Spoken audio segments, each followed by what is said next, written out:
Hi friends, welcome to my mini vlog. ఈరోజు మేము మా కిడ్స్ని తీసుకొని నెహ్రూ జూలాజికల్ పార్క్కి వచ్చాము. కిడ్స్తో జూకి రావడం సాహసమే అనుకోండి. వీకెండ్స్ అనుకుంటే వీక్ డేస్ కూడా రష్ ఉంది. ఇక్కడ ఎంట్రీ టికెట్తో పాటు మేము బ్యాటరీ వెహికల్కి కూడా టికెట్ తీసుకున్నాము. కిడ్స్ అయితే ఫుల్ ఎగ్జైటెడ్ ఉండే అన్నమాట.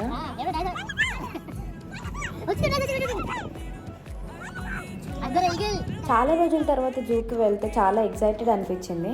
ఎంటర్ అవ్వగానే మాకు బర్డ్ శాంచురీలో ఆపారు. తర్వాత రెప్టైల్స్, స్నేక్స్ అవన్నీ కవర్ చేశాము. ఆ పాముల్ని చూస్తుంటే ఒళ్ళంతా జలకరించినట్టు అయ్యింది. మీకు కూడా అనుకుంటా. చూడండి ఇది నాగిన్ డాన్స్ ఎలా చేస్తుందో. ఈ మినీ వ్లాగ్లో మేము ఫస్ట్ హాఫ్ ఏమేమి కవర్ చేశానో చూపిస్తాను. అండ్ నెక్స్ట్ మేము క్రాకడైల్స్ పార్క్కి వెళ్ళాము. చూస్తున్నారు కదా, అక్కడ 2 జిరాఫీలు ఉన్నాయి. ఆ జిరాఫీలు ఫస్ట్ మేము బొమ్మలు అనుకున్నాము, కానీ తలూపితే కానీ తెలియలేదు. Wait for my next mini vlog.